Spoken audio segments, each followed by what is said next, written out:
Hi everybody, it's Spring, and this is Embrace Life Coaching and Fitness. Thank you for tuning in. Today we're talking about how nutrition impacts your overall health and well-being. As you know, here at Embrace Life Coaching and Fitness, we are all about a holistic view of improving and coaching, both, well, not in both, but in mental, emotional, physical, in all ways, improving and helping getting you to your next level, whatever that is. And nutrition, some may be surprised at how it really impacts so many areas of your life. We're probably familiar with how, if you don't eat the right foods, obviously you're not going to get the best health, whether it's a physical look that you're striving for, or if it's weight loss or fat reduction. Simply put, if you don't eat the right foods, you're not going to go the right way. And a lot of people are not aware of the impact that foods have on us mentally, for moods and learning and focus and concentration, so many different ways. So I decided that I was going to focus on that today for this blog and this post. There's actually a field that's called nutritional psychiatry, which is pretty interesting because it makes sense, doesn't it? I just went through about how basically what you eat impacts how your brain functions. And so there is that field. Now, full disclosure, I am not, while I did study psychology in college, I am not a psychiatrist or a psychologist or a neurologist or a therapist or anything like that. I am a coach who enjoys learning and helping other people. I've been through a lot in my life, and I help to use those experiences in helping others. And so this is something that I learned through because obviously in going through some of the challenges I've gone through, nutrition and foods play an important part. So it's very interesting because they have a growing scientific evidence suggests that nutritional treatment may help prevent, treat, or even improve things like depression, bipolar disorder, schizophrenia, anxiety, ADD and ADHD, autism, addiction, and eating disorders. So, and it's interesting as well because a lot of the scientific community is finally beginning to see how food is so strongly linked to brain health and mental health. So that's why I decided to go and do a little blog. So I've got something in my eye. I don't know what happened. It just I don't know, maybe an eyelash or something. It just is bothering my left eyeball right now. So sorry. But there was in 2015, there was a group of 18 scientists who concluded that the emerging and compelling evidence for nutrition as a crucial factor in the as a crucial factor in the high prevalence and incidence of mental disorders suggests that diet is as important to psychiatry as it is to cardiology, endocrinology, and obviously into gastroenterology. I may have to do this over. Anyway, so yes, it's very important to your health. And then also in 2017, there was a 12-week study known as the SMILES trial, and I'll put some links in for that too, that looked at the impact of dietary support compared with the social support. It had 67 people with moderate to severe depression who ate unhealthy diets, and after 12 weeks, 32% of those receiving dietary support achieved remission compared to only 8% of those in just the social support. So right there, it proves that what you eat does matter. As you've heard before, garbage in, garbage out. So you put garbage into this well-refined machine, what's going to happen is it's going to go kapooty. You're not going to get that Mustang GT type of engine going if you're eating garbage food. You can't do that. It's actually not too difficult to make those changes in your diet to provide better function of your mentality and mental health. There's a lot of health information out there. So there's basically just a couple rules that you need to follow to improve. You'll start seeing improvement within a few days. Basically, love the foods that love you back, right?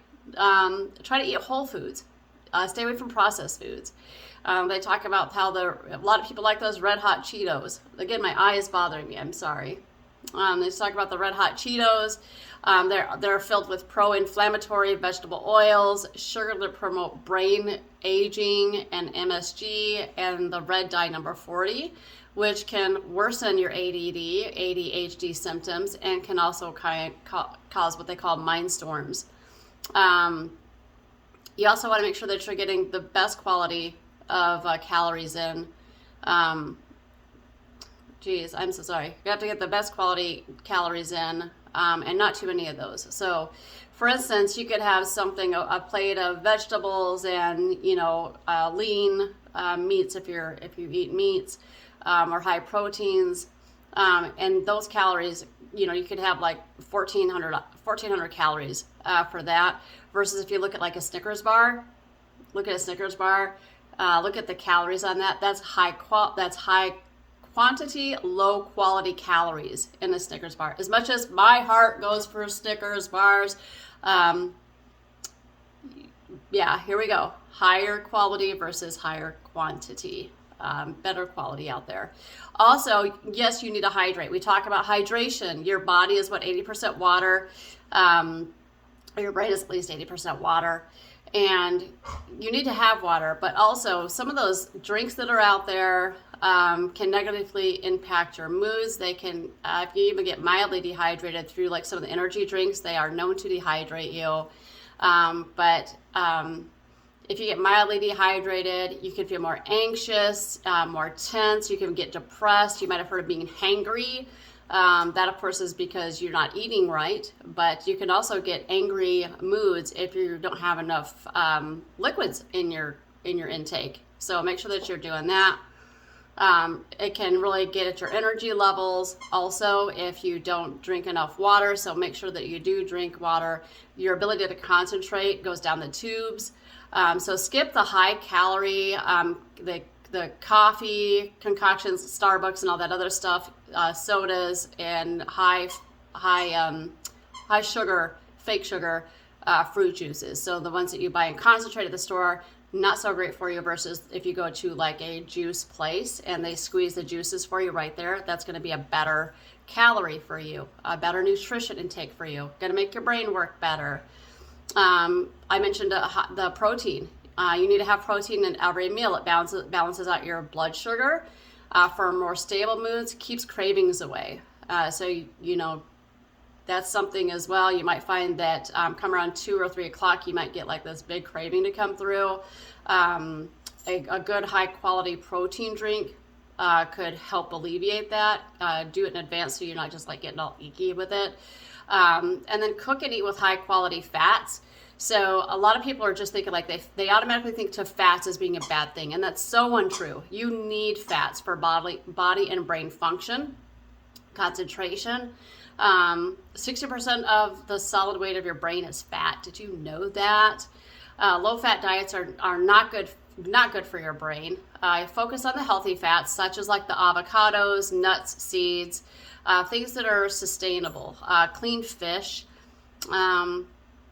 They're essential, like I said, to your mental health, brain health. The omega-3 fatty acids have been found to reduce symptoms of depression. So I use the Udo oils, the 369. I use that. I'm not endorsed by that. I'm not endorsed to mention them at all. It's just something that I know is high quality. There's other ones out there. That just happens to be what I use. And then for the carbohydrates, go for colorful fruits like vegetables. They boost your level of antioxidants in your body, which reduces the risk of developing cognitive impairments and depression. Didn't know that, did you? Now you do. So you could take action. And then you can use herb-like spices, like for medicines as well. For example, a saffron extract was found to be as effective as an antidepressant medication in treating people with major depression. So I've heard some people talk about like St. John's wort. Again, talk to your holistic practitioner about some of these things because, again, I am not an IST. So there's that. Do that.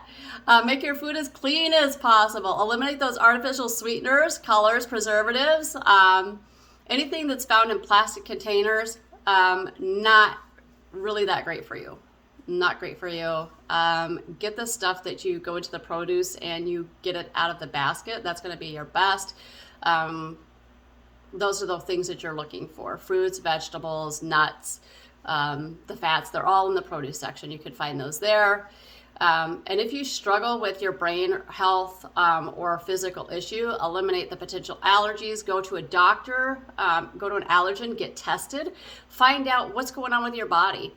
You learn about your body, because you'd be surprised. It's something that you ate when you were 20, now you're 40, suddenly you developed an allergy, it's not working for you anymore. So eggs are a thing, nuts are a thing, some tropical fruits are a thing for some people, but you're gonna have to get tested for that. They also say that intermittent fasting can be good for recharging your brain. So that's something, and that's where you might maybe don't eat anything before noon, and then between noon and 6 or 8 p.m. You get your daily allotment of calories, and I do like proteins, fats, and carbs. That's what I track. Those macros are what I track in my daily. But you would have from noon up until 6 or 8 o'clock to get your nutrients in. Again, that can help with that. And then get a routine that serves your health rather than hurts it. So find like 25 foods that you love and love you back. Fit those into your daily regimen, and eat those short meals periodically throughout the day. I do 6, or I try to do 6 throughout the day.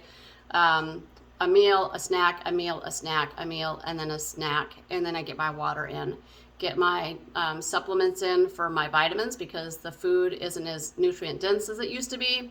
And then for aging people as well, or people who are deficient, D3, iron, calcium, those types of things. Okay, but if you want to feel better, if you want to not have as many issues potentially with depression, anxiety, ADHD, brain fog, blah, blah, blah, blah, blah, look first at your body. Look what's going in there. Don't forget to get tested by a physician get your blood work done, find out about allergies, because that plays a part into it. And I hope this blog serves you. If it does, if you have any questions about it, please leave a comment below. Like and share with your friends. That's how we get more information as far as like what you need from us. And that's how we get it out to you. Again, hope it serves you. Enjoy the rest of your week. Take care. Bye-bye.